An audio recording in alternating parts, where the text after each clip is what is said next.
Jaalalli kee na dhibaananii callisee callisee. Nagaaniif araarrii ayyaanni jaalalli waaqayyoo isiniif haa guddatu. Kabajamuuf jaalatamuu kan taatanii Eelsaatuub jalatti kan argamtan maamiltoota koo akkasumas haaraa gara Eelsaatuubitti kan dhuftan akkam bultanii baga ayyaana Faasigaatiin ittiin isin ga'ee. Arra barii kanaanii ayyaana Faasigaa sababeeffachuudhaan egaa sagalee waaqayyoo keessaa iddoo ammoo keessa kootti ammoo ganama kanaan deddeemu wal wajjin qoodamna. Maqaan waaqayyoo haa eebbifamu. Egaa akkuma beeknu ayyaana kanatti sababeeffachuudhaan namoonni bagattiin si ga'ee baga geessee jedhu waliin akkasumas immoo mana isaaniititti wantoota garaagaraa gochuudhaaf oliif gadi fiiguu baasii garaagaraa baasuu liqatti galuu kan qabu ammoo fuudhee mana ofiitti godhataa kan ammoo dhabe ammoo liqeeffatee wantoota adda addaa godhuudhaaf hin fiiga. Garuu bagattiin si ga'e maaliin si ga'e tokko wanti fiignuuf ammoo maaliif fiigna? Waaqayyoon gammachiisuuf moo foon keenya gammachiisuuf moo gatii nuuf ta'e ammoo tammanne yookiin ammoo bikkineeti moo maaliif fiiga uummanni? Kun gabaa ayyaanaati jedhamee wanti hundinuu baqa expensive ta'ee jira, wuddii ta'eetiin jira. Gabaa yoo laaltan yoo dhaggeeffannu wanti hundinuu qaalii ta'eetiin jira. Maaliif garuu?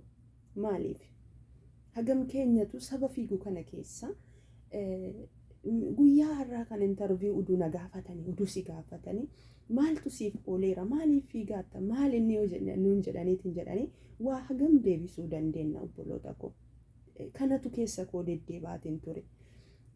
Maaltu nuuf ta'e jennaan feenna maaltu nuuf galee jennaan fiigaarra maaliin ittiin si ga'ee jenna barnoota nutti ta'eeti moo abboota keenyarraa yookiin ammoo haadhota keenyarraa fudhanneetuma nus ammoo isa godhaarra moo abboonni keenyas haadhonni keenyas namoonni hundinuu hin fiigu. Maaliif fiigu? Maalinni wanti ta'ee jiru maalinni wanti raawwatamee jiru maalinni wanti oolameetiin jiru maalinni? Galanni waaqayyoof haa ta'u. Egaa yoo nuuf galee fiinne gaariidha. Otoo nuun galiin garuu yoo fiigneetiin jenne bu'aan qabu. Kanaaf ammoo dhaabbannee wanta nuuf oolame beekuu qabna. Egaa baga hunduma keenya ittiin nu ga'e. Ayyaanichi kun waggaa 2000 duratti gooftaan keenya Yesuus Kiristoos itti dabarfamee nuuf kenname. Ilma namaa isa ammoo waaqa duraa fagaate. Ilma namaa isa yakka hojjate araara kan nuuf buuse. Kan ammoo itti ammoo dabarfamee nuuf kenname. Guyyaa kaleessaa guyyaa ammoo fannoo ture yookiin ammoo guyyaa gooftaan keenya Yesuus Kiristoos dhiphina garaagaraa keessa itti dabarsaatiin ture. Itti tumamaa, itti ammoo tufamaa, darbamaa, waraannamaa, hadhaayaatti qabamaatiin ture. Guyyaan har'aa ammoo guyyaa immoo inni yookiin awwaala keessa jiru garuu amma hin jiruyyuu mirga abbaa isaa jira. Haleluuyaa. Yesuus Kiristoos bara baraan gooftaadha. Inna guyyaa akkasii ture. Kanaaf fiigichi keenya fiigicha ammoo hiikaa qabu nuuf galee. Faarfataan addisuun faarfatee akkas jedha. Naaf galee tan jennaanan jedhaa jedhaniif hin jedhuumi. Kan baroota hedduun hin qabaa waanan dubbadhu. Waan nuuf galee gochuun nurraa eegama. Kanaaf xiqqoo asirraa namni tokko yookiin barnoota maaliif fiiga? Ayyaanichaaf foon kiyya gammachiisu immoo ga'emaaf namni jedhee fiigamu amma gariin waa'ee Faasigaa kan ittuman ga'ee jennaan guyyammaan ga'ee jennaan dhaqee waa bitateetiin bakka mana ofii babbareechifata. No, sanii miti. Maaltu naaf oolameetiin jira? Maaltu naaf ta'eetiin jira? Gatii akkamiitu naaf kafalameera kan jedhu yaadachuun nurraa eegama. Maqaan waaqayyoo eebbifamu. Sagalee waaqayyoo keessaa matsaaf macaafa Isaayyaas raajicha boqonnaa 53 irra kan jiru nan dubbisa. Maqaa gooftaatiin nan dubbisa. Isa nuyi dhageenye himne eenyutu amane? Irree Waaqayyoos eenyutti mul'ate? Inni akka biqiltuu mukattii goofticha dura ol ni ba'e, akka hidhaa muka isa lafa gogaa keessa ba'us ni ta'e. Simboodhaa fi suraa waan hin qabneef nu isa ilaaluu hin jaallanne, midhaagummaa waan hin qabneefis nu hin mararre. Namoonni isa tuffatanii isa irraa ni gurani. Inni nama dhiphinnaa fi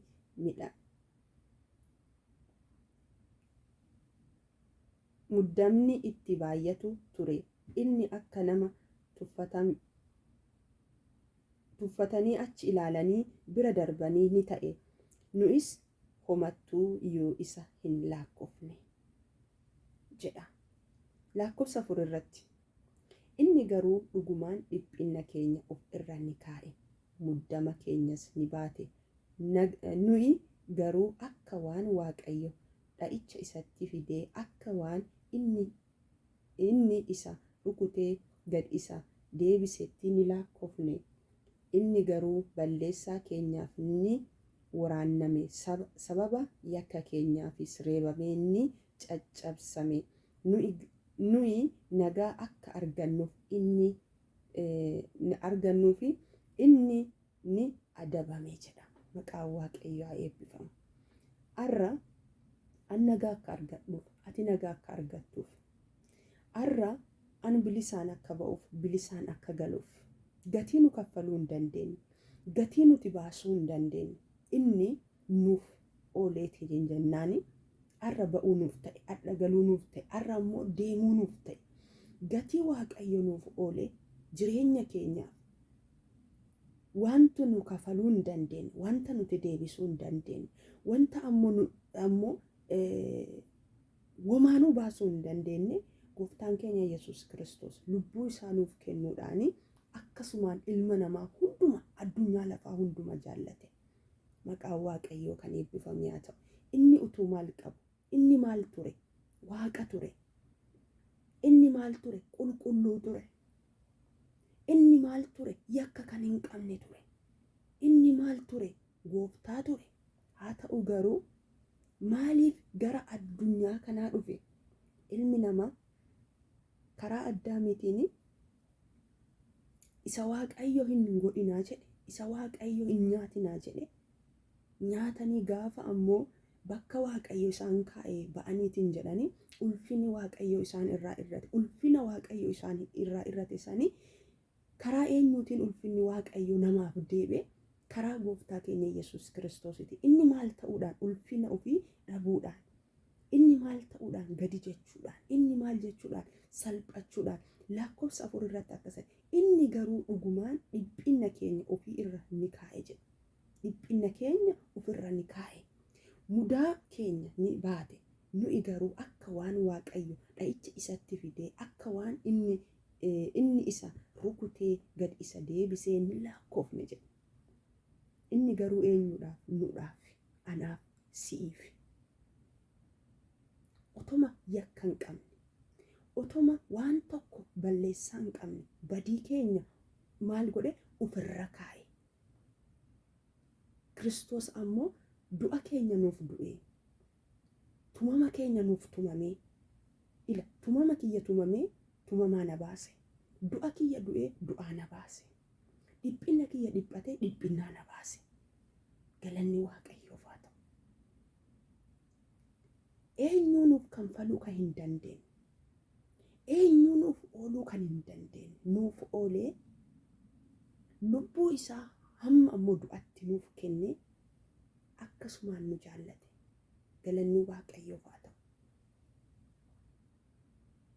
Yeroo amma Faasigaa jenneetini oliif gadi fiignu wanti inni nuuf ta'e otoo bareedina qabu bareedina anaaf kennuufi inni maal ta'e? Bareedina ofiisan dhabe.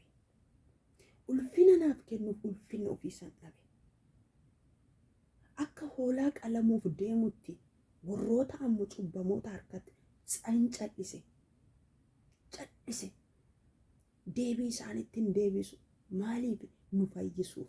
Maaliif? Waaqa wajjin walitti nu araarsuuf hoolaa araaraa isa nuuf kenname. Galanni Waaqayyoof haa ta'u. Kanaaf obboloota koo akkuma qilleensi fiiguu hin qabnu dhaabbannee maaltu naaf oolameetiin jira? Maaltu naaf ta'ameetiin jira?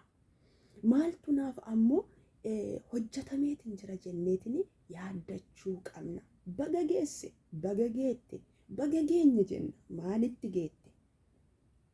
Maaltu siif ta'eeti? Kana ammoo dhaabbannee yaadachuu qabna. Maqaan Waaqayyoo kan eebbifame haa ta'u. Lakkoofsa 4 kanarratti maal jedha? Inni garuu dhugumaan dhiphina keenya of irra ni kaa'e, mudaa keenya ni baate. Nuyi garuu akka waan Waaqayyo dha'icha isatti fide, akka waan eenyu, akka waan inni cubbuu qabutti, akka waan inni yakka qabutti, akka waan inni badii qabutti.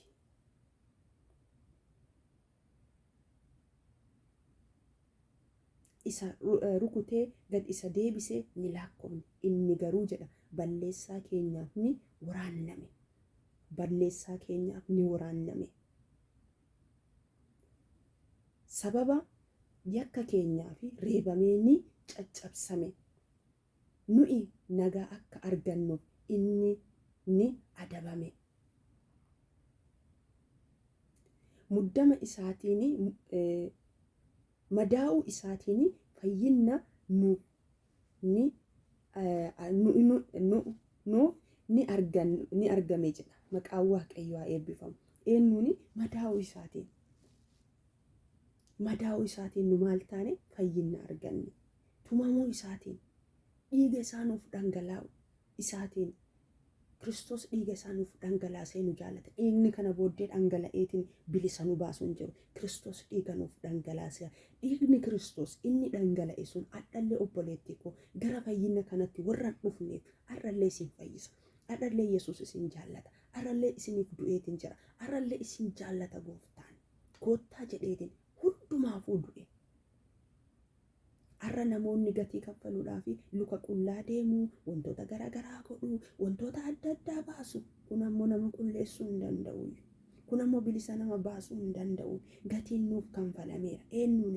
Kiristoosiin. Eenyu nuuf kenname? Eenyu nuuf qalame? Eenyu? Yesuus Kiristoos. Galanni Waaqayyoof haa ta'u. Waaqa biraan beeknu Waaqni keenya isa duwwaadha.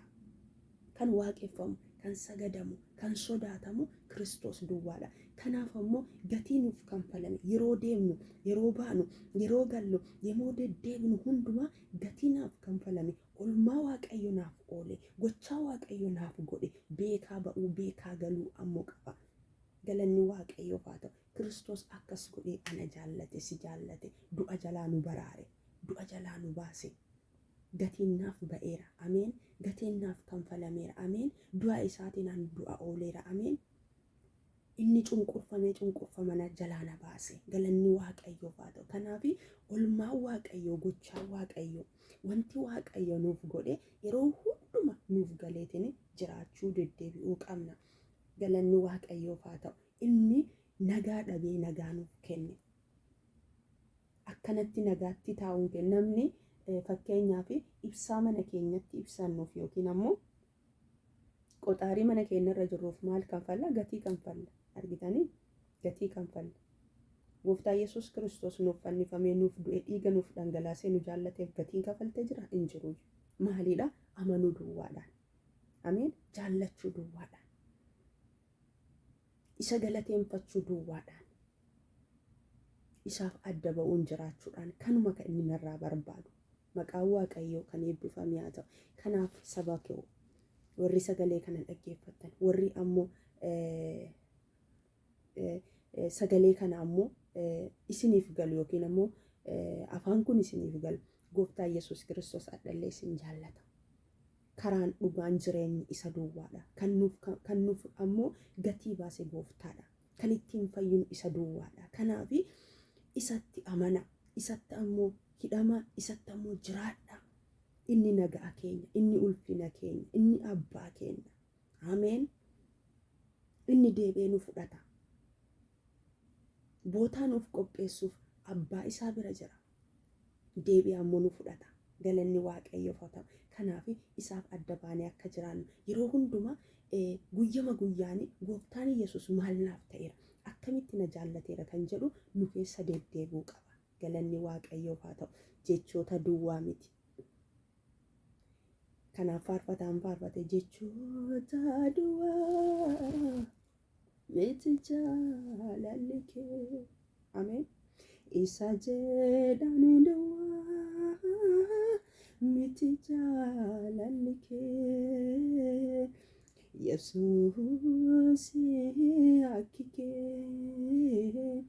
Ati naaf laattee lubbuu kee. Ameen. Lubbuu isaa nuuf laate Yesuus. Ameen. Galanni Waaqayyoof haa ta'u. Maqaan Waaqayyoo bara baraan haa eebbifamu. Kanaaf lubbuu isaa nuuf laate kan nu jaallate. Akkasumaan kan nu jaallate Waaqayyoo fi galata galchina. Galanni Waaqayyoof haa ta'u. Gooftaan isin haa eebbisu. Eebbifamaa. Kana keessaa wanta tokko fudhattaniittan jedhee abdiin qaba. Egaa viidiyoo biraatiin walitti deebinaa. Shaaloomii, ayyaana nagaa, ayyaana gaarii isiniif haa ta'u. Yeroo hunduma waan gooftaan keenya Yesuus Kiristoos nuuf ta'e olmaa isaa yaadachaa fuula isaatiitti akka deddeebinu gooftaan nu haa gargaaru. Egaa boru guyyaa Tinsaa'eetii asumaan baga ittiin isin ga'e isiniin jedhaa. Shaaloom.